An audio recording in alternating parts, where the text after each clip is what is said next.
হে পবিত্ৰ পিতা, মই আজি চতুৰ্থটি মোৰ ভিডিঅ' বনাবৰ কাৰণে আগবাঢ়িছোঁ। হে প্ৰভু, প্ৰথমে মই সৃষ্টিকৰ্তা ঈশ্বৰক ধন্যবাদ দিছোঁ। আজি পবিত্ৰ দিন, পবিত্ৰ 20 সোমবাৰ মোক দেখিবলৈ দিলা আৰু এই জগতখনক তুমি শান্তি, আনন্দ, প্ৰেম দিবৰ কাৰণে মই যি ভিডিঅ' বনাম তাৰ ওপৰত মোক ক'বৰ কাৰণে তুমি আশীৰ্বাদ কৰিবা। প্ৰথমতে মই সকলো খ্ৰীষ্টীয় প্ৰেমলৈ মোৰ খ্ৰীষ্টীয় প্ৰেমৰ নমস্কাৰ জনালোঁ। Praise the Lord, hallelujah. মই আজি যীচুত শান্তি আৰু জীৱন আছে এই কথাটিক লৈ আমি পৰিয়ালৰ কেনেকৈ আমি শান্তি পাম এই বিষয়ে এটি ভিডিঅ' বনাবলৈ ওলাইছোঁ। সৃষ্টিকৰ্তা ঈশ্বৰে মোক আশীৰ্বাদ কৰিব আৰু শুনা সকলোকো আশীৰ্বাদ কৰিব। এই মোৰ প্ৰাৰ্থনা। মই প্ৰথমতে ইফিচিয়া 5 অধ্যায় 22 পৰা 25 পদ পাঠ কৰিম।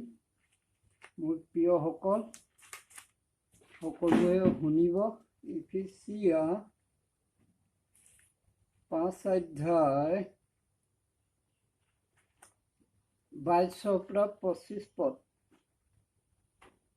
Praise the lord. তাৰ আগতে মই এটি চমু প্ৰাৰ্থনা কৰিম। মই বাক্য যাতে ঈশ্বৰে মোক ক'বৰ কাৰণে আশীৰ্বাদ কৰিব, সহায় কৰিব, লগতে শুনা সকলোকো পৰিয়ালবিলাকত শান্তি হ'ব, তাৰ কাৰণে মই প্ৰাৰ্থনা কৰিম। Praise the Lord, praise the Lord, hallelujah, hallelujah, hallelujah. স্বৰ্গত নিবাসকৰ্তা পবিত্ৰ পবিত্ৰ পবিত্ৰ পিতা, মই তোমাৰ নামত প্ৰাৰ্থনা কৰিছোঁ। আজি যি পবিত্ৰ দিন, পবিত্ৰ 20 সোমবাৰ মোক দেখিবলৈ দিলা, তাৰ কাৰণে তোমাক ধন্যবাদ, ধন্যবাদ, ধন্যবাদ। পিতা, মোৰ যি এই মাটি ধূলি শৰীৰ দিলা, এই শৰীৰে মই প্ৰাৰ্থনা কৰিম। মই এই দুদিনীয়া সংসাৰত এই মাটি ধূলি শৰীৰ লৈ মই প্ৰভু তোমাৰ আজি এই ভিডিঅ'টি বনাবৰ কাৰণে আগবাঢ়িছোঁ। আগবঢ়াৰ লগতে তুমি আশীৰ্বাদ কৰিবা মোক, মোৰ জিভা তলত থাকি তুমি সহায় কৰিবা। সেই পিতা, লগতে শুনোতাবিলাককো আশীৰ্বাদ কৰিবা। পৰিয়ালবিলাকত শান্তি হ'ব, যীচুৰ প্ৰেম, আনন্দ, শান্তি পাব আৰু জীৱনত যে যীচুৰ প্ৰেম, আনন্দ, শান্তি আছে এই কথা শুনোতাসকলে বুজি পাব। ইয়াৰ কাৰণে মই প্ৰাৰ্থনা কৰিছোঁ। তুমি সকলোকে আশীৰ্বাদ কৰিবা পিতা। এই প্ৰাৰ্থনা মই ত্ৰাণকৰ্তা, উদ্ধাৰকৰ্তা যীচুৰ নামত, amen. Praise the Lord, praise the Lord. হে প্ৰিয়সকল, মই প্ৰথমে ইফিচিয়া 22 অধ্যায়ৰ পৰা 25 অধ্যায়লৈ পাঠ কৰিম। সকলোৱে শুনিব। এই বাক্যৰ দ্বাৰাই পৰিয়ালবিলাকত আশীৰ্বাদ হ'ব, অশান্তিত থকা পৰিয়ালবিলাক, আৰু লগতে আমি পৰিয়ালবিলাক কেনেকৈ শান্তিত থাকিব পাৰিম এই বিষয়ে ইয়াত ক'ব পবিত্ৰ বাইবেলে। আপোনাৰ হবে শুনিব। Praise the Lord, hallelujah. হে ভাৰ্যাবিলাক, তোমালোক যেনেকৈ প্ৰভুৰ তেনেকৈ নিজ নিজ স্বামীৰো বশীভূত হোৱা। 23 নম্বৰ। কিয়নো খ্ৰীষ্ট যেনেকৈ মণ্ডলীৰ মূৰ আৰু নিজেই শৰীৰৰ ত্ৰাণকৰ্তা, তেনেকৈ স্বামীও ভাৰ্যাৰ মূৰ স্বৰূপ হৈছে। 24। কিন্তু মণ্ডলী যেনেকৈ খ্ৰীষ্টৰ বশীভূত, তেনেকৈ সকলো বিষয়ত ভাৰ্যাবিলাকো নিজ নিজ স্বামীৰ বশীভূত হোৱা। Praise the lord. আৰু 25 নম্বৰটো মই পাঠ কৰিছোঁ। আমাৰ পুৰুষৰ কাৰণে ইয়াত ধুনীয়া উপদেশ দিছে। হে পুৰুষবিলাক, খ্ৰীষ্টে যেনেকৈ মণ্ডলীক প্ৰেম কৰিলে আৰু তাৰ কাৰণে নিজকে শোধাই দিলে, তেনেকৈ তোমালোকেও নিজ নিজ ভাৰ্যাক প্ৰেম কৰা। Praise the Lord, praise the lord. এই পবিত্ৰ বাইবেলৰ যি মহান বাক্য, এই বাক্যই আমাক নিশ্চয়কৈ সোঁৱৰাই দিছে। প্ৰথমতে নৰৰ পৰা সৃষ্টি হ'ল নাৰী, সেই নাৰীসকলক আমাৰ ঈশ্বৰে নাৰী বুলি সম্বোধন কৰিছে। আৰু এই সংসাৰত আমি স্বামী ভাৰ্যা হিচাপে আমি ঘৰ সংসাৰ কৰি আছোঁ। সেই ভাৰ্যাবিলাকক প্ৰথমে উপদেশ দিছে, সেই ভাৰ্যাবিলাক তোমালোক যেনেকৈ প্ৰভুৰ তেনেকৈ নিজ নিজ স্বামীৰ বশীভূত হোৱা। আজি এই পবিত্ৰ বাইবেলে যেনেকৈ আমি প্ৰভুৰ বশীভূত তেনেকৈ নিজ নিজ স্বামীৰো আমি বশীভূত হ'ব লাগিব মহিলাবিলাকে। কাৰণ তেতিয়াহে আমাৰ পৰিয়ালবিলাকত শান্তি আহিব। আমাৰ পৰিয়ালবিলাক বিশেষকৈ মই দেখা পাই এই ভিডিঅ'টো বনাবলৈ আগবাঢ়িলোঁ। পৰিয়ালবিলাকত অনেক অশান্তি ভোগ কৰি আছে, শান্তি নাই, ঈশ্বৰক গ্ৰহণ কৰা নাই আৰু অপথে গৈ আছে, অশান্তিত জীৱন ধাৰণ কৰি আছে। সেইকাৰণে ঈশ্বৰে মোক আজি এই বাক্যটো দ্বাৰাই ভিডিঅ'টো বনাবৰ কাৰণে মোক উদগনি দিলে। মই তাৰ কাৰণে কৈছোঁ, আজি জগতত স্বামী স্ত্ৰীৰ যি সম্বন্ধ তাক বহুত খেলি মেলি হৈছে, ঈশ্বৰৰ বিধান মতে হোৱা নাই। এতিয়া আমাৰ ভাৰতবৰ্ষতে কোৰ্ট কাছাৰীত ডিভোৰ্চ হওক বা ঘৰুৱা অশান্তি হওক, কেছ মোকদ্দমা অধিক হৈছে। হোৱাৰ কাৰণে আজি জগতত আমাৰ ভাৰতত বিশেষকৈ সংসাৰ ঘৰবিলাকত অশান্তি পৰিৱেশ সৃষ্টি হৈছে। আমাৰ ল'ৰা ছোৱালীবিলাক ধ্বংস হৈছে। আমি ইয়াৰ কাৰণে সজাগ হ'ব হ'ল। ঈশ্বৰৰ বাক্যমতে চলি ঈশ্বৰৰ প্ৰেম শান্তি আনন্দ যাতে আমাৰ পৰিয়ালবিলাকত আহিব, এই বাক্যকেইটাই আমাক ধুনীয়াকৈ কৈছে। আমি বশীভূত, ইজনে সিজনক নম্ৰ হৈ আমি বুজাবুজিত থাকিব লাগিব। আমি প্ৰত্যেকে যদি নিজৰ মতত থাকোঁ তেতিয়াহ'লে আমাৰ ঘৰখনত নিশ্চয় অশান্তি আহিব। আৰু পুৰুষসকলকো এই বাক্যই 25 পদটোত কৈছে, হে পুৰুষবিলাক, খ্ৰীষ্টে যেনেকৈ মণ্ডলীক প্ৰেম কৰিলে আৰু তাৰ কাৰণে নিজকে শোধাই দিলে। খ্ৰীষ্টই আমাৰ যীশুখ্ৰীষ্টই পৃথিৱীলৈ আহি আমাৰ যি মনুষ্য বিশ্বাসীবিলাকৰ কাৰণে, মনুষ্য জাতিৰ কাৰণে যি নিজক শোধাই দিলে কালবাৰী ক্ৰুচত, সেই প্ৰভুৱে আহি আজি আমাৰ দেহা গুৰি কৰি, হাতত গজাল, ভৰিত গজাল, মূৰত কাঁইটৰ কিৰীটি পিন্ধি আজি আমাৰ জগতৰ শান্তিৰ কাৰণে নিজৰ দেশ ত্যাগ কৰি পুনৰ কবৰৰ পৰা 3 দিনত জি উঠি স্বৰ্গলৈ গৈ যি পবিত্ৰ আত্মা পঠাই দিলে, সেই পবিত্ৰ আত্মাৰ যোগেদি আমাৰ প্ৰেম আনন্দ শান্তি আছে। আৰু আমি সদায় নম্ৰ হ'ব লাগে। এইবিলাক কথা এই পবিত্ৰ বাইবেলৰ এই বাক্যই কৈছে। স্বামীবিলাককো সেই উপদেশ দিছে, খ্ৰীষ্টে যেনেকৈ মণ্ডলীক প্ৰেম কৰিলে, যীশুখ্ৰীষ্টই আমাৰ মণ্ডলীক যেনেকৈ প্ৰেম কৰিলে, আমি এটা সমবেত হওঁ। উপাসনাৰ দিনা এটা মণ্ডলী আছে আমাৰ। সেই মণ্ডলীক যেনেকৈ ঈশ্বৰে আশীৰ্বাদ কৰিলে, প্ৰেম কৰিলে, নিজৰ দেহাক গুৰি কৰি, তেনেকৈ আমি ভাৰ্যাৰ কাৰণেও আমি প্ৰেম কৰিব লাগে, ভাৰ্যাৰ মৰম বুজিব লাগে। আৰু ভাৰ্যাৰ জীৱন কিমান কষ্টত উপভোগ কৰে আমি বুজি পাব লাগে। আমি ঘৰখন ৰন্ধা বঢ়াৰ পৰা সকলো ল'ৰা ছোৱালী পঢ়া শুনা, এই সকলোবিলাক কৰ্মতে ভাৰ্যাই পৰিচালনা কৰে, চম্ভালে। সেই ভাৰ্যাই কাম যদি আমি এদিন কৰিবলৈ লওঁ তেতিয়াহ'লে আমি কোনো প্ৰকাৰে শান্তি নাপাওঁ, সেই কাম কৰিব নোৱাৰোঁ। কাৰণ আমাৰ সেই কাম কৰিব পৰা আমাৰ ক্ষমতা নাই পুৰুষবিলাকৰ। সেই স্বামীবিলাকে, ভাৰ্যাবিলাকে ক্ষমা কৰিব, ভাৰ্যাবিলাকে বহুত ত্যাগ স্বীকাৰ কৰি এটা পৰিয়ালক পৰিচালনা কৰে। সেয়েহে এই ভাৰ্যাবিলাকক যে আমি পুৰুষবিলাকে প্ৰেম কৰিব লাগে আৰু শ্ৰদ্ধা কৰিব লাগে, সন্মান কৰিব লাগে, ইয়াকে এই বাক্যই কৈছে। আমি নম্ৰ হ'ব লাগে, বশীভূত হ'ব লাগে। আমি বশীভূত নোহোৱাৰ কাৰণে ইজনৰ সিজনে বাক বিদণ্ডা কৰাৰ কাৰণে আজি কি হৈছে, সংসাৰত দিনক দিনে অশান্তি বাঢ়ি গৈছে, পৰিয়ালবিলাকত শান্তি নাই, আমাৰ ল'ৰা ছোৱালীও ধ্বংস হৈছে। আমি যদি কোনোবা এগৰাকী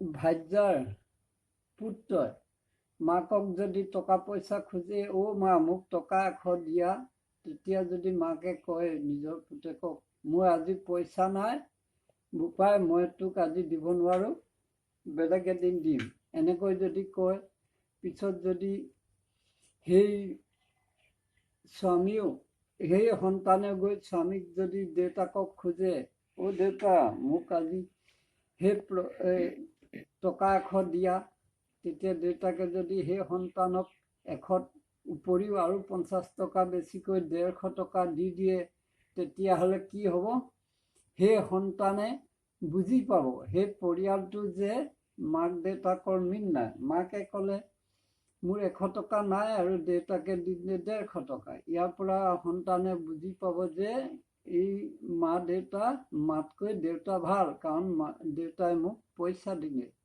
কিন্তু এইটো আমি কেতিয়াও কৰিব নালাগে, ল'ৰা ছোৱালীক অমিল দেখাব নালাগে। দেউতাকে ক'ব লাগিছিল, হে বোপাই আজি মোৰ মায়ে ঠিকে কৈছে, মাৰ পইচা নাই, বেলেগ এদিন দিব, মই মাক পইচা আনি দিম, তোমাক দিব দেই বোপাই। এনেকৈ যদি উপদেশ দিয়া হ'লে সেই পৰিয়ালটো মাক দেউতাকৰ যি চৰিত্ৰ, তাক ল'ৰাটোৱে অমিল সেই কথাটো বুজি নাপালে হয়। এতিয়া আমি এইবিলাক কথা পৰিয়ালৰ পৰাই দেশ জাতি সৃষ্টি হয়। এটা পৰিয়াল সুস্থ সবল আৰু শান্তি হ'লেহে দেশখনো শান্তি হ'ব, আমাৰ চুবুৰীটো শান্তি হ'ব, গাঁওখন শান্তি হ'ব, আমাৰ ৰাজ্যখন শান্তি হ'ব। পৰিয়ালৰ পৰাই গোটেই আমাৰ চুবুৰীটো, চুবুৰীৰ পিছত আমাৰ জিলাখন, জিলাৰ পিছত আমাৰ ৰাজ্যখন, ৰাজ্যখনৰ পিছত আমি দেশবোৰ, আমি প্ৰত্যেকেই এইবোৰ কথাত বিশেষকৈ গুৰুত্ব দিব লাগে। আমি বাইবেলৰ বাক্য এই পাঠ কৰি এইটোকে আমি বুজিলোঁ যে আমি স্বামী ভাৰ্যা মিলাপ্ৰীতি নহ'লে আজি জগতত অশান্তি আহে। আমি প্ৰকৃততে ঈশ্বৰৰ সন্তান হৈ আমি জগতত শান্তিৰে বসবাস কৰিব লাগে, আৰু শান্তিৰে বসবাস কৰিবলৈ হ'লে এই বাইবেলৰ বাক্যবিলাক আমি পালন কৰিব লাগিব। এটি মই চমু উদাহৰণ দিছোঁ, যেনেকৈ মোবাইলত ৰিচাৰ্জ থাকিলেও তাত যদি বেটাৰীটো কাৰেণ্টৰ চাৰ্জ নাথাকে, তেতিয়াহ'লে সেই মোবাইলৰ পৰা কাৰো লগত ফোনৰ কানেক্ট কৰিব নোৱাৰে বা একো প্ৰগ্ৰেম চাব নোৱাৰে। ঠিক সেইদৰে যিবিলাক পৰিয়ালে এই পবিত্ৰ বাইবেলখন পাঠ নকৰে, ইয়াক হৃদয়ে গ্ৰহণ নকৰে, তেতিয়ালৈকে পৰিয়ালবিলাকতো এই ঈশ্বৰৰ লগত কেতিয়াও কানেক্ট কৰিব নোৱাৰিব। এই কথাটো আমি জগতত দেখি আছোঁ আৰু বুজি আছোঁ। ইয়াৰ পিছৰ বাক্যলৈ মই আহিছোঁ। গালাতিয়া 5 অধ্যায় 22 পদটো মই পঢ়ি দিম প্ৰিয়সকল। ইয়াত কি কয় আপোনাসকলে চাব। ইয়াত এটি সুন্দৰ আমাক এটা দৃষ্টান্ত দিছে, ক'ৰ পৰা শান্তি প্ৰেম আনন্দ আহিব, আৰু ইয়াক বুজি পালেহে আমি এই সংসাৰত শান্তিত থাকিব পাৰিম। Praise the Lord, hallelujah. গালাতিয়া 5 অধ্যায় 22 পদ। Praise the Lord, hallelujah. সকলোৱে এই বাক্যটো গুৰুত্ব দি শুনিব। Praise the Lord, hallelujah. গালাতিয়া 5 অধ্যায় 22 পদ। কিন্তু প্ৰেম, আনন্দ, শান্তি, চিৰসহিষ্ণুতা, মৰম, মংগল ভাৱ, বিশ্বাস, মৃদু ভাৱ, ইন্দ্ৰিয় দমন, এই সকলো আত্মাৰ ফল। Praise the Lord, praise the lord. আমি এই জগতত শান্তি, প্ৰেম, আনন্দ এইবিলাক পাবলৈ হ'লে আমি পবিত্ৰ আত্মাক আমাৰ হৃদয়ত থাকিব লাগিব আৰু ঈশ্বৰক গ্ৰহণ কৰি আমি দ্বিতীয় জন্ম হ'ব লাগিব। তাৰ পৰাই আমাৰ পবিত্ৰ আত্মাই আমাক কি কৰিব? শান্তি দিব। এতিয়া আত্মাৰ ফল কিটা আমি এজোপা গছত যদি হাড় জাবৰ পাই অধিক সবল হয়, সেইজোপা গছতহে ভাল ফল উৎপন্ন হয়। ঠিক তেনেকৈ আমাৰ যদি পবিত্ৰ আত্মাৰ ফল থাকে, আমাৰ দেহত পবিত্ৰ আত্মাৰ আশীৰ্বাদ থাকে, পবিত্ৰ আত্মা আমাৰ লগত থাকে, তেতিয়াহে কি হ'ব? আমাৰ দেহলৈ প্ৰেম, আনন্দ, শান্তি, চিৰসহিষ্ণুতা, মৰম, মংগল ভাৱ, বিশ্বাস, মৃদু ভাৱ, ইন্দ্ৰিয় দমন, এই সকলো আত্মাৰ ফল। Praise the Lord, praise the lord. এতিয়া ইয়াত কৈছে প্ৰেম, আনন্দ, শান্তি। শান্তিটোৰ বিষয়ত মই ক'বলৈ ওলাইছোঁ। শান্তি ক'ৰ পৰা আহে? এই জগতত শান্তি ঈশ্বৰে আমাক দিলে, এই পবিত্ৰ বাইবেলে দিলে। ঈশ্বৰে আহি আমাৰ জগত যেতিয়া অশান্তি আছিলে, অশান্তি থকাত ঈশ্বৰৰ যি পৰিকল্পনা, সেই পৰিকল্পনা যোগেদি মেৰিয়ামৰ গৰ্ভৰ যোগেদিয়ে পৃথিৱীলৈ আহি পৃথিৱীত 33.5 বছৰ আমাৰ প্ৰভু যীশু থাকি কালবাৰী ক্ৰুচত যি দেহ গুৰি কৰি মৃত্যুবৰণ কৰি পুনৰ 3 দিনত জি উঠিলে, তাৰ সেই কালবাৰী ক্ৰুচৰ পৰাই আমাৰ কি হয়? শান্তি আহে। প্ৰেম, আনন্দ, শান্তি আমাৰ কালবাৰী ক্ৰুচৰ পৰা আহিব। ক্ৰুচৰ পৰাই আমাৰ জগতৰ শান্তিৰ কাৰণে এই ক্ৰুচত নিজৰ দেহ বলিদান দিছিল আমাৰ পবিত্ৰ পিতাই। সেই পিতাৰ যি আশীৰ্বাদ, সেই আশীৰ্বাদৰ পৰা আৰু সেই পবিত্ৰ আত্মাৰ ফলৰ পৰাই আমাৰ কি হৈছে? জীৱনত, পৰিয়ালবিলাকত প্ৰেম, আনন্দ, শান্তি, চিৰসহিষ্ণুতা, মৰম, মংগল ভাৱ, বিশ্বাস, মৃদু ভাৱ, ইন্দ্ৰিয় দমন।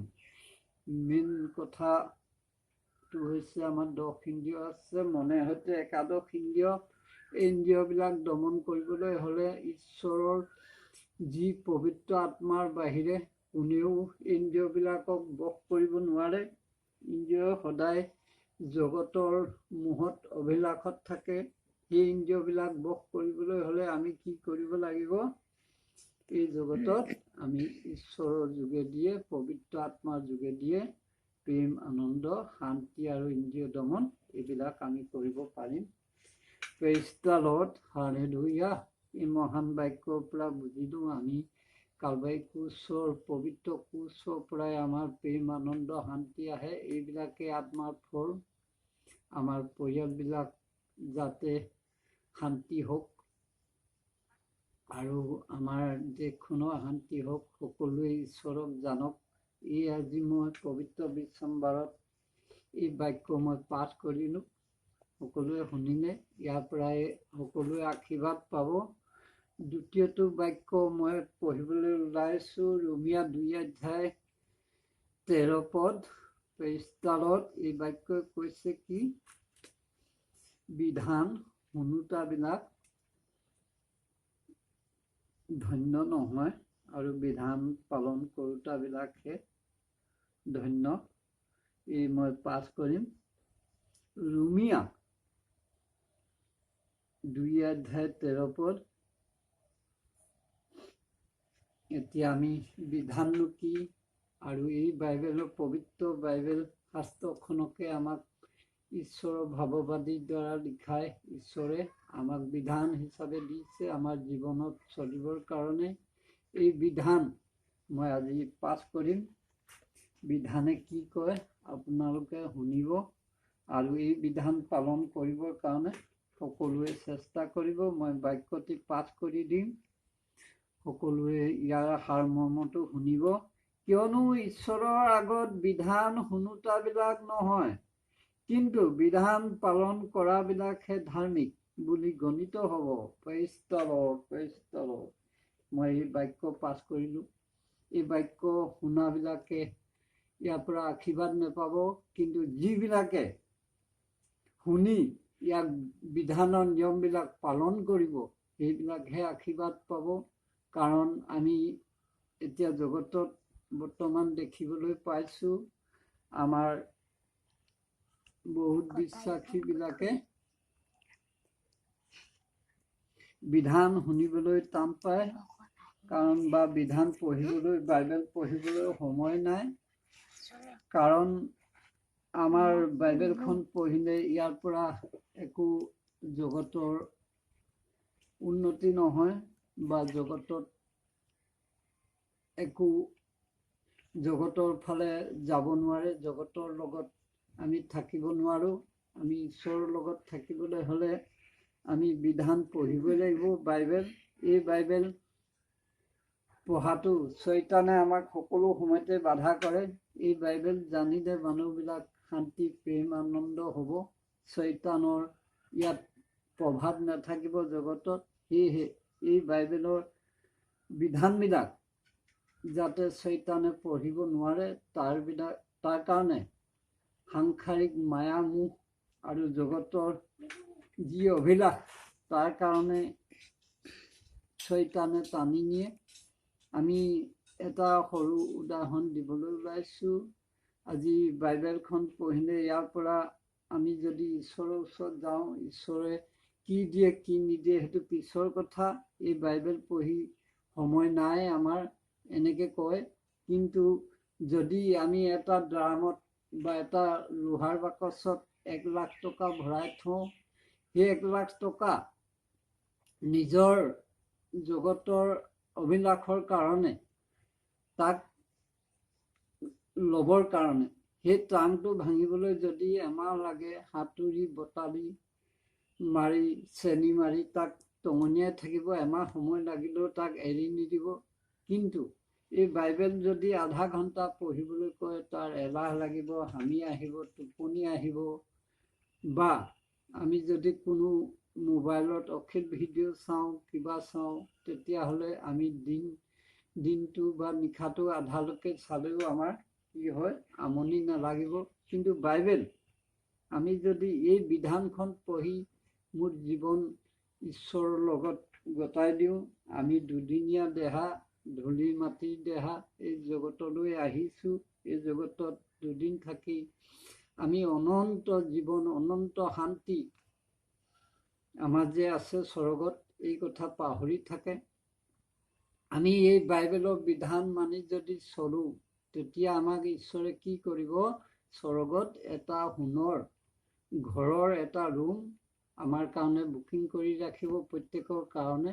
সেই ঘৰত যাবৰ কাৰণে আমি এতিয়াৰ পৰা যুগুত হ'ব হ'ল। Praise the Lord, hallelujah. কাৰণ এই জগতত আমি দেখিছোঁ দিনক দিনে অশান্তি বাঢ়ি গৈছে। ঈশ্বৰে কৈছে যেতিয়া ডিমৰু গছৰ কুঁহি ওলাব, তেতিয়া বাৰিষা হ'ল আগমনৰ কথা আগজাননী দিয়ে।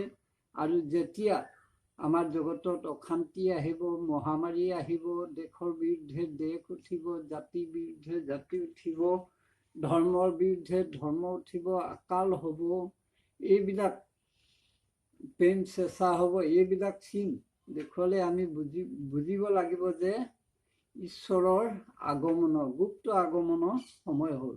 ঈশ্বৰে 3টা আগমন কৰিছিলে, কৰিব। প্ৰথম আগমন আমাৰ হৈ গ'ল মেৰিয়মৰ গৰ্ভত, পবিত্ৰ আত্মাৰে মেৰিয়মৰ গৰ্ভলৈ আহি যীশু নাম লৈ আমাক শান্তি দিওঁতা, প্ৰেম কৰোঁতা ঈশ্বৰ হিচাপে আহি পৃথিৱীত 33.5 বছৰ থাকি, ইয়াৰ পিছত কালবাৰী ক্ৰুচত আমাৰ কাৰণে পাপৰ বলিদান হৈ, তাৰ পিছত স্বৰ্গলৈ গৈ আমাৰ কাৰণে পবিত্ৰ আত্মা পঠাই দিলে। সেই পবিত্ৰ আত্মা শক্তিৰে আমি এতিয়া চলিব লাগে। ঈশ্বৰে কৈছে, মই যি কৰ্ম কৰিলোঁ, তোমালোকে এই পবিত্ৰ আত্মা গ্ৰহণ কৰা, ইয়াৰ পৰা মোতকৈ তোমালোকে মহৎ মহৎ কাম কৰিব পাৰিবা। এনে আমাক এই পবিত্ৰ বাইবেলে কৈছে, ঈশ্বৰে কৈছে। Praise the Lord, hallelujah. সেইকাৰণে আমাৰ বিধান শুনোতাবিলাক নহয়, পালন কৰোতাবিলাক ধন্য বুলি কৈছে। সকলোৱে এই বাক্যৰ মই পাঠ কৰিলোঁ আজি। এই বাক্যৰ যোগেদি সকলো পৰিয়ালত যাতে শান্তি হয়, এই মই ঈশ্বৰৰ ওচৰত বিনম্ৰ প্ৰাৰ্থনা জনাইছোঁ আৰু এই বাক্য পাঠ কৰিছোঁ। পুনৰ এবাৰ মই পাঠ কৰি দিম। আপোনাৰ হবে এই বাক্যটো হৃদয়ত ৰাখি পৰিয়ালৰ শান্তিৰ কাৰণে চেষ্টা কৰিব। ৰোমিয়া 2:13 কিয়নো ঈশ্বৰৰ আগত বিধান শুনোতাবিলাক নহয়, কিন্তু বিধান পালন কৰাবিলাকহে ধাৰ্মিক বুলি গণিত হ'ব। Praise the Lord, hallelujah. এই বাক্য মহান বাক্য। পবিত্ৰ বাইবেলৰ প্ৰতিটোৱে মহান বাক্য হয়। তথাপিও পৰিয়ালৰ শান্তিৰ কাৰণে মই এই বাক্য বাছি ল'লোঁ। এই বাক্যৰ দ্বাৰা চলিবৰ কাৰণে মই সকলোকে অনুৰোধ জনালোঁ। Praise the Lord, hallelujah. এতিয়া মই আৰু এটি পদলৈ আগবাঢ়িম। যিহুদা পত্ৰ 1:7 যেনেকৈ ঈশ্বৰৰ অভিশাপ কেনেকৈ আহিলে পৃথিৱীলৈ, চাদোম আৰু চদোম আৰু গোমোৰা কেনেকৈ জুই অগ্নিৰে জ্বলাই শেষ কৰিলে, তাৰ বিষয়ে ইয়াত আছে। আমি বাক্যটো শুনিম। যিহুদা পত্ৰ 1:7 এই চদোম আৰু গোমোৰা যেনেকৈ ঈশ্বৰৰ ক্ৰোধ আহিলে, কেনেকৈ আহে, কি কৰ্ম কৰিলে ঈশ্বৰৰ ক্ৰোধ আহে, এই বাক্যত আমি জানিবলৈ পাম। যেনেকৈ ঈশ্বৰে দুখন নগৰ ধ্বংস কৰিছিলে, চদোম গোমোৰা, সেনেকৈ আমাকো তাৰ এটা উপমা আমাক দি থৈ গৈছে। আমাৰ মানুহবিলাকক কেনেকৈ এই জগতত সেই চদোম গোমোৰাৰ নিচিনা ধ্বংস হৈ যাতে শয়তানে নৰকলৈ নি তাক নৰকত গৈ অনন্তকাল জুইত আমি ডিস্কো ডেন্স, বল ডেন্স মাৰি থাকিব নালাগে। তাৰ কাৰণে এই বাক্যই সাৱধান কৰি দিছে। আমি অনন্ত শান্তি যি স্বৰূপ তাত যাবৰ কাৰণে আমাৰ বাইবেলে কৈ আছে। কিন্তু এই বাক্যই আমাক সকীয়াই দিছে যে কি কৰিলেনো আমি সেই নৰকলৈ যাম। এই কথাটো আমাক যিহুদা পত্ৰ 1:7 কৈছে। সকলোৱে শুনিব। সেইদৰে চাদোম আৰু গোমোৰা আৰু তাৰ চাৰিওফালে নগৰবোৰৰ তেওঁবিলাকৰ নিচিনাকৈ বেশ্যাগমন আৰু পুং মৈথুনত ৰথ হোৱাত অনন্ত জুই দণ্ড ভোগ কৰি আৰ্হিৰূপে আগত ওলাই আছে। Praise the Lord, praise the Lord, hallelujah. মহান বাক্য। আমি কেনেকৈ অনন্ত জুইৰ পৰা বাচিম, তাক এই বাক্যই আমাক সম্পূৰ্ণ সকীয়াই দিছে আৰু সাৱধান কৰি দিছে। আমি সাৱধান হ'ব লাগে জীৱনত। এই বাক্য মই পুনৰ পাঠ কৰি দিছোঁ। সেইদৰে চাদোম আৰু গোমোৰা আৰু তাৰ চাৰিওফালৰ নগৰবোৰ তেওঁবিলাকৰ নিচিনাকৈ বেশ্যাগমন আৰু পুং মৈথুনত ৰথ হোৱাত অনন্ত জুইৰ দণ্ড ভোগ কৰি আৰ্হিৰূপে আগত ওলাই আছে। এই বাইবেলত এইটো কাহিনী আমাৰ চাদোম গোমোৰা আছে। তাত ঈশ্বৰে সকলো ব্যভিচাৰ কৰ্ম হোৱাৰ কাৰণে ইয়াত লিখিছে, পুং মৈথুন বেশ্যাগমন হোৱাৰ কাৰণে। আজি আমাৰ এই জগতত বা আমাৰ দেশত এইবিলাক অৰ্ধনগ্ন হওক, বোলছবি হওক বা আমাৰ বিভিন্ন অশ্লীল ভিডিঅ' হওক বা আমি আমাৰ মনৰ চৰিত্ৰবিলাক শয়তানে টানি নি কি কৰিছে, বেশ্যাগমন কৰাই পুং মৈথুনত গমন হোৱাত অনন্ত জুইৰ দণ্ড ভোগ কৰিব লগা হয়। তাৰ আদৰ্শটো পূৰ্বতেই আছে আৰু এই বাক্যই আমাকো সাৱধান কৰি দিছে। সকলোৱে আমি সাৱধান হ'ব লাগে। শয়তানৰ মেইন ফাৰ্মটো হ'ল ফাঁচী জালখন হ'ল এইখনেই, যি পুং মৈথুন বেশ্যাগমন আজিকালি জগতত বেছিভাগেই এনেকুৱা কৰ্মত ৰতি হোৱাৰ কাৰণে কি হৈছে, সেই মানুহবিলাক অনন্ত জুই অৰ্থাৎ অনন্ত নৰকলৈ গৈ তাত ডিস্কো ডেন্স, বল ডেন্স মাৰি ধুনীয়াকৈ অশান্তিত গোটেই জীৱন ভোগ কৰিবলগীয়া হৈছে। কিন্তু এই জগতত এই খন্তেক সুখৰ কাৰণে, মনৰ যি আৱেগিক ভাৱৰ কাৰণে এইবিলাকলৈ গমন কৰি যাতে আমি ধ্বংস নহওঁ, তাৰ কাৰণে এই বাক্য আমাৰ আদৰ্শৰূপে আছে।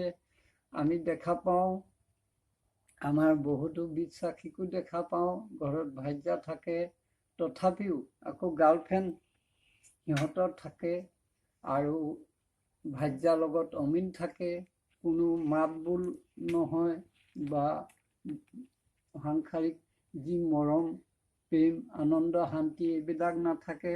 এইবিলাক মই বহুতো দেখি পাইছোঁ। সেয়েহে এই বাক্য আমি কেনেকৈনো নৰকলৈ নাযায় আমি অনন্ত জীৱন পাম, তাৰ আমাৰ কেনেকৈ পৰিয়ালবিলাকত শান্তি আহিব আৰু স্বামী ভাৰ্যাৰ ভিতৰত কেনেকৈনো বিশ্বাস আহিব, ইয়াৰ কথাটো এইবিলাকৰ পৰা দূৰত থাকিলে আমাৰ বিশেষকৈ পুৰুষবিলাকৰ ভাৰ্যাবিলাকে সন্দেহ নকৰিব, অবিশ্বাস নকৰিব আৰু শয়তানৰ এই ফাণ্ডৰ পৰা আমাৰ সংসাৰখন ৰক্ষা হৈ আমাৰ সংসাৰত শান্তি, প্ৰেম, আনন্দ হ'ব।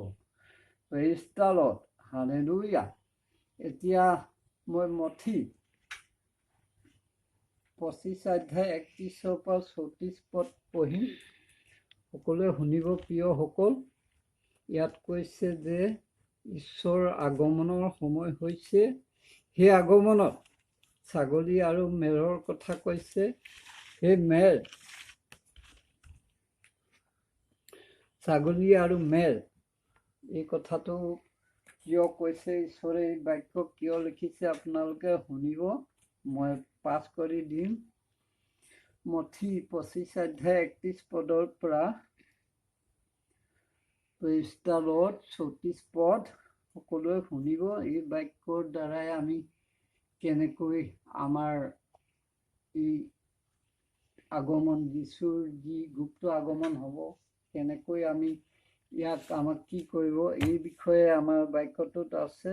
আপোনাৰভাৱে শুনিব, মই পাঠ কৰি দিছোঁ। মথি 25 অধ্যায় 31 পদ। যেতিয়া মানুহৰ পুত্ৰই সকলো দূতক লগত লৈ নিজ প্ৰতাপেৰে আহিব, তেতিয়া তেওঁ নিজৰ প্ৰতাপৰ সিংহাসনত বহিব। 22 পদ। আৰু সকলো জাতিৰ মানুহক তেওঁৰ আগলৈ গোটাই অনা হ'ব, আৰু ৰখীয়াই যেনেকৈ ছাগলীৰ পৰা মেৰবোৰক পৃথক কৰে, তেনেকৈ তেওঁ তেওঁলোকৰ এজনৰ পৰা আনজনক পৃথক কৰিব। 23 পদ। মেৰবিলাকক সোঁফালে আৰু ছাগলীবিলাকক বাওঁফালে থ'ব। Praise the lord. আৰু 34 পদ। তেতিয়া ৰজাই তেওঁৰ সোঁফালে থকাবিলাকক ক'ব, আহা মোৰ পিতৃ আশীৰ্বাদৰ পাত্ৰবিলাক, জগত স্থাপন কৰাৰে পৰা তোমালোকৰ নিমিত্তে যুগুত কৰি থোৱা ৰাজ্যৰ অধিকাৰী হোৱা। Praise the Lord, praise the Lord, praise the lord. এতিয়া আমাৰ জগতত প্ৰথম আগমন হৈ গ'ল, আগৰ বাক্যটো ক'লোঁ মেৰিয়ামৰ গৰ্ভত। এতিয়া দ্বিতীয় আগমন হ'ব। দ্বিতীয় আগমন হৈছে গুপ্ত আগমন। সেই গুপ্ত আগমনটো কেনেকৈ হ'ব, ঈশ্বৰে কৈ নাহে। চোৰে যেনেকৈ গিৰিহঁতক সিন্ধি দিবলৈ কৈ নাহে, ঠিক সেইদৰে আমাক অকস্মাতে আহিব আৰু অতি সোনকালে আহিবৰ সময় হ'ল। সকলোৱে সাৱধান হওক। গুপ্ত আগমনত দূতসকলক লৈ প্ৰতাপেৰে আহিব ঈশ্বৰ বগা ঘোঁৰাত, আহি অৰ্ধ আকাশৰ সোঁমাজত সোণৰ আসনত বহি থাকিব আৰু দূতবিলাকক স্বৰ্গলৈ পঠাই দিব। যেতিয়া আমাৰ মানুহবিলাকক দূতে জমা কৰিব, সোঁফালে হ'ব ঈশ্বৰৰ বিশ্বাসীবিলাক, বাওঁফালে হ'ব ছাগলীবিলাক বা ঈশ্বৰৰ অবিশ্বাসীবিলাক, সিহঁতক পৃথক কৰিব। পৃথক কৰি আমাৰ যীশু ৰজাৰ ওচৰলৈ লৈ যাব। যীশু ৰজাই তেতিয়া ক'ব কি, সেই মোৰ ঈশ্বৰৰ প্ৰিয়বিলাক, তোমালোকৰ কাৰণে মই আদিৰ পৰাই যি অনন্ত ৰাজ্য স্বৰ্গত সোণৰ ঘৰ, সোণৰ কোঠাৰী মই বুকিং কৰি থৈছোঁ, তোমালোক যোৱা আৰু মেৰবিলাকক ক'ব, এই দ্বিতীয় গুপ্ত আগমনৰ পিছতেই আকৌ এটা আমাৰ ঈশ্বৰ বিৰোধী শাসন চলিব 7 বছৰ। ইয়াত প্ৰকাশিত বাক্যত আমাৰ 16 অধ্যায়ত পঢ়িলে পাব, যোহনে যি দৰ্শন, এই বাইবেলত প্ৰকৃততে আমাৰ কি হ'ব জগতত সকলো লিখা আছে। ইয়াত আছে প্ৰকাশিত বাক্য আৰু দানিয়েল পুস্তকত, দুইটা আমাৰ দৰ্শন হয়। আপোনাৰভাৱে পঢ়িব। মই এই গুপ্ত আগমনৰ বিষয়ে কৈছোঁ। ভৱিষ্যতে আকৌ মই শেষ আগমন, যি 1000 বছৰ আমি এই পৃথিৱীত ঈশ্বৰে ৰাজত্ব কৰিব, সেই বিষয়ে ক'ম। এতিয়া সেই ছাগলীবিলাক যিবিলাকে আমাৰ বাওঁহাতে থ'ব, সেইবিলাকক কি কৰিব, ঈশ্বৰে সেই 7 বছৰ যি ঈশ্বৰ বিৰোধী শাসন চলিব, সেই শাসনৰ দিনৰ কাৰণে সিহঁতক থৈ দিব। সিহঁতে অনেক ত্ৰাসত সদায় জীৱন কটাব লাগিব।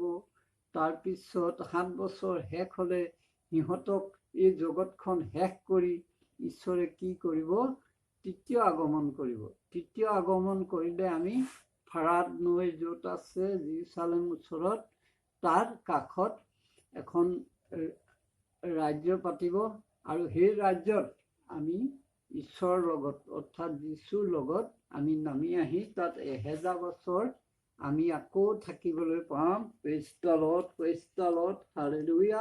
সকলোৱে এতিয়া সাৱধান হওক।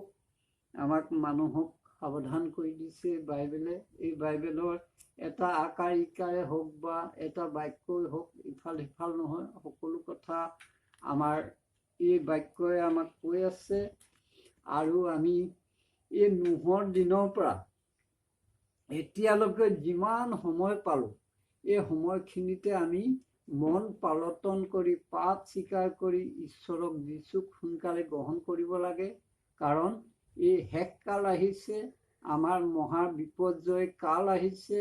ইয়াত আমাৰ মহামাৰী আহিছে, দেশ বিৰুদ্ধে দেশ উঠিছে, জাতিৰ বিৰুদ্ধে জাতি উঠিছে, ধৰ্মৰ বিৰুদ্ধে ধৰ্ম উঠিছে।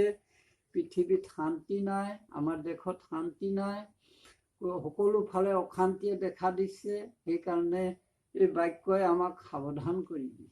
সাৱধান, সাৱধান, তোমালোকে ঈশ্বৰক সোনকালে মন পালটন কৰি গ্ৰহণ কৰা আৰু বাপ্তিস্ম গ্ৰহণ কৰি সেই পবিত্ৰ আত্মাৰ যোগেদি ঈশ্বৰত শান্তিৰে থাকি, প্ৰেমানন্দৰ শান্তিৰে থাকি অনন্ত ৰাজ্যলৈ গৈ আমি তাত অনন্তকাল শান্তিৰে থকাটো আমি বিচাৰিব লাগে। আমি নৰকত গৈ বুল ডেন্স মৰা বা ডিস্কো ডেন্স মৰা এইবিলাক পৰা আমি বাচি থাকিব লাগে। সেয়েহে এই মহান বাক্যই আমাক এইখিনিকে সকীয়াই দিলে। মই এই বাক্য পাঠ কৰিলোঁ আৰু শেষৰ বাক্য এতিয়া মই প্ৰাৰ্থনা কৰিম। আজি পবিত্ৰ বিশ্বম্বাৰ। আমাৰ এই বিশ্বম্বাৰত আমি ইয়াৰ পিছৰ পৰা আমাক 8 তাৰিখৰ পিছৰ পৰা আমাক যি নামঘৰবিলাকলৈ যাবৰ কাৰণে চৰকাৰে অনুমতি দিছে, তাৰ কাৰণেও মই চৰকাৰক ধন্যবাদ দিছোঁ। এতিয়া আমি শেষ বাক্যটো চাম। গীতমালা 29 অধ্যায় 10-11 পদ এই বাক্যৰে প্ৰাৰ্থনা কৰিম। আমাক শান্তি দি আশীৰ্বাদ কৰিব ঈশ্বৰে। এই বাক্য লিখা আছে, আমাক যীশু ৰজা হয়, আমাক কিয় শান্তি দিব আৰু কিয় প্ৰাৰ্থনা কৰিব লাগে, এই বাক্যই আমাক কৈ দিব। মই পাঠ কৰি দিম। গীতমালা 29 অধ্যায় 10-11 পদ। Praise the lord. সকলোৱে শুনিব। শেষৰ বাক্যটি মই প্ৰাৰ্থনা কৰিম। জিহুৱাই জলপ্লাৱনৰ কালত ৰজা হৈ বহিল। এনে কি জিহুৱাই অনন্ত কাললৈকে হৈ ক্ষমা কৰিব। জিহুৱাই জলপ্লাৱনৰ কালত ৰজা হৈ বহিল। এনে কি? জিহুৱা অনন্ত কাললৈকে ৰজা হৈ বহি থাকে।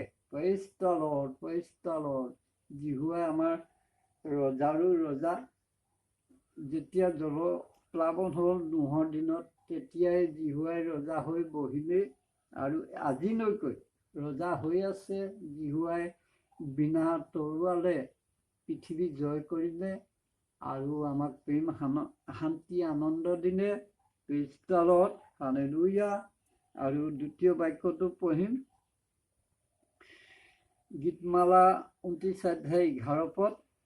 এই বাক্যৰে আজি প্ৰাৰ্থনা কৰিম। জিহুৱাই নিজৰ প্ৰজাবিলাকক শান্তি দান কৰিব। Praise the Lord. জিহুৱাই নিজৰ প্ৰজাবিলাকক শান্তি দি আশীৰ্বাদ কৰিব। Praise the lord. মই আকৌ পাঠ কৰি দিছোঁ। জিহুৱাই নিজৰ প্ৰজাবিলাকক শক্তি দান কৰিব। Praise the Lord. জিহুৱাই নিজৰ প্ৰজাবিলাকক শান্তি দি আশীৰ্বাদ কৰিব। Praise the lord. আমি হৈছোঁ ঈশ্বৰৰ প্ৰজা। সেই প্ৰজাই আমাক ৰজাই কি কৰিব? আমাক শক্তি দিব। আমি আজি এই সংকট কালত জীয়াই থাকিবৰ কাৰণে শক্তি দিব আৰু আশীৰ্বাদ কৰিব। আমাৰ দেশৰ কাৰণে আৰু আমাৰ চুবুৰীয়াৰ কাৰণে, অশান্তিত থকা পৰিয়ালবিলাকৰ কাৰণে, ৰোগ দুখত থকা পৰিয়ালবিলাকৰ কাৰণে মই প্ৰাৰ্থনা কৰিম। সকলোৱে মূৰ ধুৱাব। Praise the Lord, praise the Lord, praise the Lord. Hallelujah, hallelujah, hallelujah, hallelujah. স্বৰ্গত নিবাসকৰ্তা পবিত্ৰ পবিত্ৰ পবিত্ৰ পিতা, মই তোমাৰ নামত প্ৰাৰ্থনা কৰিছোঁ প্ৰভু। হে পিতা, তুমি হে প্ৰভু, আজি সুন্দৰ দিন, পবিত্ৰ বিশ্ৰামবাৰ আমাক দেখিবলৈ দিলা। তাৰ কাৰণে তোমাক ধন্যবাদ, ধন্যবাদ, ধন্যবাদ। আগন্তুক গোটেই ছদিন তুমি ভালে কুশলে চলাই নিবা প্ৰভু। আগন্তুক যি বিশ্ৰামবাৰ দেখিবলৈ দিবা, পুনৰ তোমাক তুতি প্ৰাৰ্থনা কৰিবৰ কাৰণে আজি মই বিশেষ প্ৰাৰ্থনা কৰিছোঁ পৰিয়ালৰ কাৰণে। প্ৰভু, পৰিয়ালবিলাক অনেক অশান্তিত আছে, তুমি আশীৰ্বাদ কৰিবা পিতা। হে পিতা, যিবিলাকে ৰোগ দুখত আছে তেওঁবিলাকক আশীৰ্বাদ কৰিবা। যিবিলাকৰ পৰিয়াল, পুত্ৰ, ভাৰ্য, স্বামী যি মিল নাই প্ৰভু, যি অশান্তিত আছে প্ৰভু, সিহঁতক আশীৰ্বাদ কৰা পিতা। হে পিতা, তোমাৰ নামত মই বিশেষ প্ৰাৰ্থনা কৰিছোঁ প্ৰভু। আৰু প্ৰভু, বাক্যত কৈছে, হে প্ৰভু, শুনোতাবিলাক ধন্য নহয় প্ৰভু, বাক্য পালন কৰোতাবিলাক ধন্য। তুমি বাক্য পালন কৰিবৰ কাৰণে আমাৰ এই দাস দাসীবিলাকক আশীৰ্বাদ কৰা। বাক্য পালন কৰি অনন্ত জীৱন পাব, এনে আশীৰ্বাদ কৰা পিতা। আৰু প্ৰভু, সেই বাক্যৰে যাতে চলিব, আমাৰ জগতত শান্তি হ'ব, আমাৰ দেশ ৰাজ্যত শান্তি হ'ব, এনে আশীৰ্বাদ কৰা। হে পিতা, তুমি এই জগতত পবিত্ৰ আত্মা সকলো জাতিৰ ওপৰত বাকি দিছা প্ৰভু। সেই পবিত্ৰ আত্মাই প্ৰভু সকলোৱে গ্ৰহণ কৰিব প্ৰভু। তোমাৰ সেই জগতত শান্তিত থাকিব পাৰিব, পৰিয়ালবিলাকত শান্তিত হ'ব, এনে আশীৰ্বাদ কৰা। যিবিলাকে তোমাক জনা নাই, বুজা নাই প্ৰভু, সেইসকলৰ কাৰণে মই বিশেষ প্ৰাৰ্থনা কৰিছোঁ। সেইসকলকো তুমি মনোনীত কৰা, আত্মা বাকি দিয়া প্ৰভু। সিহঁতে মন পালটন কৰক প্ৰভু, আৰু সোনকালে তোমাক গ্ৰহণ কৰি ঈশ্বৰৰ যি অনন্ত জীৱন গ্ৰহণ কৰক প্ৰভু। এই প্ৰাৰ্থনা কৰিছোঁ পিতা। হে পিতা, তোমাৰ নামত আৰু বিশেষ প্ৰাৰ্থনা আছে প্ৰভু। আমাৰ দেশত যি অশান্তি হৈ আছে প্ৰভু, কৰোণা মহামাৰী দিনক দিনে বৃদ্ধি হৈ গৈ আছে প্ৰভু। বহিৰাজ্যৰ পৰা আহিছে বহুত আমাৰ অসমলৈ প্ৰভু। আহি সেই অসমতো আজি 2000তকৈ ওপৰ যি কৰোণা ৰোগী হৈছে প্ৰভু, তুমি সকলোকে আশীৰ্বাদ কৰা প্ৰভু। ডক্তৰবিলাকে, নাৰ্ছবিলাকে প্ৰভু সাহসেৰে চিকিৎসা কৰি প্ৰভু সিহঁতক সুস্থ কৰিব পাৰিব, এনে আশীৰ্বাদ কৰা প্ৰভু। আৰু আমাৰ যিবিলাক বিজ্ঞানীয়ে প্ৰভু এই কৰোণা ৰোগীৰ কাৰণে প্ৰভু দৰৱ, ভেকচিন উলিয়াইছে প্ৰভু, সিহঁতকো জ্ঞান দিয়া, আশীৰ্বাদ কৰা পিতা। হে পিতা, আমাৰ দেশত শান্তি, আনন্দ, প্ৰেম দিয়া প্ৰভু। আমাৰ মানুহবিলাকক তুমি আশীৰ্বাদ কৰা প্ৰভু। জগতত আমাৰ ৰাজ্যত প্ৰভু যি বানপানী হ'ল প্ৰভু, অনেকৰ ঘৰ দুৱাৰ বুৰি প্ৰভু, খেতি পথাৰ নষ্ট হ'ল প্ৰভু, সেইবিলাককো আশীৰ্বাদ কৰা, এমুঠি আহাৰ যোগাৰ দিয়া প্ৰভু। হে পিতা, তোমাৰ নামত প্ৰাৰ্থনা কৰিছোঁ প্ৰভু। মই প্ৰভু সেই ক্ষুদ্ৰ মানুহ হয় প্ৰভু, তোমাৰ ধূলি হে প্ৰভু, দুদিনীয়া দেহাৰ যি মই মানুহ হয় প্ৰভু, মই তোমাৰ ওচৰত তুতি কৰিছোঁ, কোটি কোটি বাৰ প্ৰণাম জনাইছোঁ প্ৰভু। তুমি জগতৰ আমাৰ দেশৰ মানুহক, আমাৰ ৰাজ্যৰ মানুহবিলাকক আশীৰ্বাদ কৰা প্ৰভু। বানপানী, ঘূৰ্ণী বতাহ হওক, ভূমিকম্প, সেই সকলোবিলাকৰ পৰা তুমি বচাই ৰখা। বিশেষকৈ আকাল আহিছে প্ৰভু, সকলো ফালৰ পৰা টকা পইচা আকাল প্ৰভু, শ্ৰমিকসকলৰ কৰ্ম সংস্থাপন নাই প্ৰভু। আৰু প্ৰভু, আমাৰ যিবিলাকে প্ৰভু বানপানী, ঘৰ দুৱাৰ ডুবি প্ৰভু, খাবলৈ এমুঠি আহাৰ হে প্ৰভু অসুবিধা হৈছে, তুমি যোগাওঁতা ঈশ্বৰ প্ৰভু, যোগাই দিয়া। তুমি আকাশৰ চৰাইকো প্ৰভু নাদায় নবয়, তথাপি যোগাই আছা প্ৰভু। আমাৰ মানুহ জাতিটোকো তুমি যোগাৰ কৰা প্ৰভু। হে পিতা, তোমাৰ নামত আশীৰ্বাদ কৰিছোঁ পিতা, প্ৰাৰ্থনা কৰিছোঁ পিতা, তুমি আশীৰ্বাদ কৰিবা প্ৰভু। সেই প্ৰাৰ্থনা কৰিছোঁ প্ৰভু। সদতি এখত মোৰ এই ক্ষুদ্ৰ প্ৰাৰ্থনা মই আজি সকলোৱে ঈশ্বৰৰ ওচৰত সকলো মংগলৰ কাৰণে প্ৰাৰ্থনা কৰিলোঁ। এই প্ৰাৰ্থনা মই ত্ৰাণকৰ্তা, উদ্ধাৰকৰ্তা, জীৱিত যীশুৰ নামত, আমেন।